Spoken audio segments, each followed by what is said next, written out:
Première épreuve du championnat du monde des rallyes 1989, le RAC Rally, traduisait le rallye du Royal Automobile Club de Grande-Bretagne, se dispute en 5 étapes et 2458 km. Les 55 spéciales, soit 600 km environ, se courent presque entièrement sur des chemins forestiers à une époque de l'année où le brouillard, la pluie et la boue sont plutôt omniprésents. L'ancien champion du monde avec Niki Biazon n'avait pas fait le déplacement ayant tout à perdre et rien à gagner dans l'affaire. Car au RAC, les spéciales se disputent sur parcours secret et pour la majorité des pilotes habitués à réagir selon des notes extrêmement précises, ce rallye se révèle souvent très cassant, les sorties de route étant très nombreuses.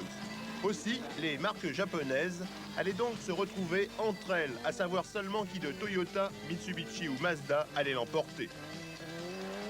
Traditionnellement, le RAC débute par une série de spéciales traversant le parc de châteaux centenaire. Là, au milieu d'un décor plus qu'anglais, c'est la grosse attaque en évitant quand même au maximum de trop déborder sur les pelouses.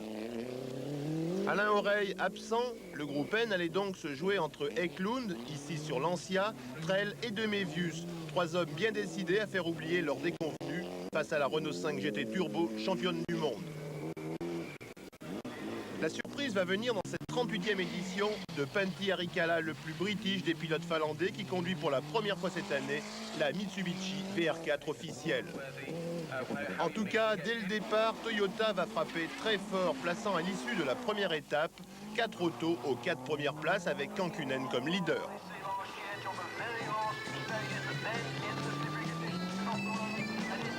Chez Mitsubishi, Vatanen et Arikala vont se montrer les meilleurs, d'autant que ce dernier, participant toute l'année au championnat anglais, profite de son expérience dans ce genre de rallye.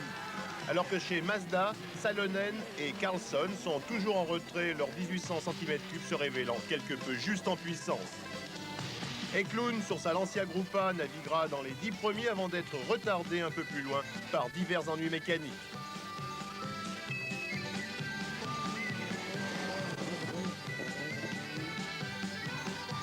Dans l'une des seules spéciales disputées sur le goudron, sur le circuit de Donington, on s'aperçoit que des voitures de rallye, réglées pour la terre, avec une garde au sol élevée, se révèlent pour le moins inefficaces et plutôt empruntées. Sur le goudron, elles souvirent.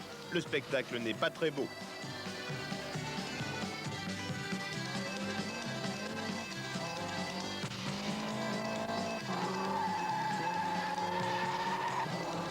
En Angleterre, quand il y a du brouillard, on ne sait pas vraiment s'il fait jour ou s'il fait nuit.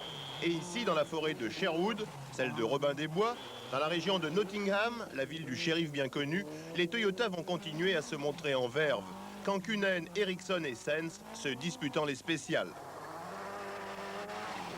Nous l'avons dit, dans un rallye à parcours secret, il faut faire très attention, d'autant que sur ces routes forestières, on ne sait jamais ce qui risque de se passer derrière une bosse.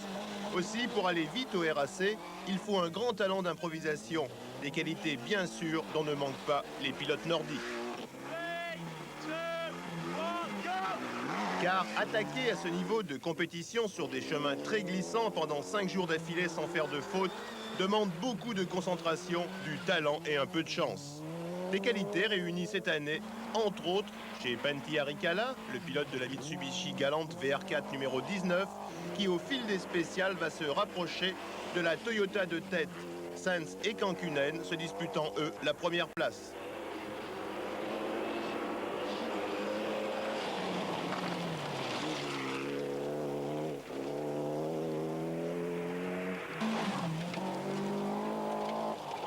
Dans le clan Mazda, Sundström devance tous ses compagnons d'écurie. La 323 4x4 se montre très agile, remarquablement fiable, mais réellement un peu légère en puissance face aux Toyota et autres Mitsubishi.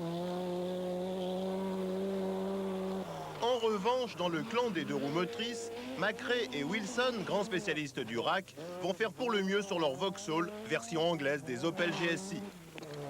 En tout cas, en ce milieu de rallye, Arikala a tout lieu d'être confiant, bien que la tâche quand même soit loin d'être facile devant les pilotes Toyota, comme Kankkunen, Sens ou ici Ericsson.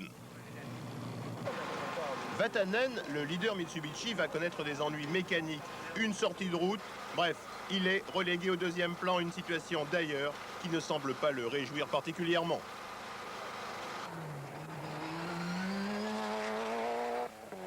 Devant, c'est Carlos Sainz qui a pris la tête après les nombreux ennuis qui ont accablé Kankkunen. Tout va donc se jouer entre Carlos et Pentti. Un beau passage d'Arikala, une belle leçon d'attaque. Le Finlandais a bel et bien mis la pression. Sundström va arracher une suspension. Il répare et finit 7e. Bravo les mécanos. Mais pour Sainz, c'est la catastrophe. Transmission cassée, rupture d'un arbre de roue. Le pilote espagnol ne perdra pourtant qu'une seule minute 30 dans l'affaire. Mais une minute 30 qui lui coûtera la victoire. Dur, très dur, surtout si près de l'arrivée. Voilà, Arikala va remporter sa seule victoire 1989 en championnat du monde. Une grande performance pour un pilote qui ne participait ici qu'à sa seule et unique course en Groupe A de la saison. Alors que son leader Ari Vatanen lui attend toujours une première victoire. Deuxième donc, Carlos Sainz. Troisième, Kankkunen. Première auto non japonaise, Malcolm Wilson sur Vauxhall remporte le challenge des 2 roues motrices.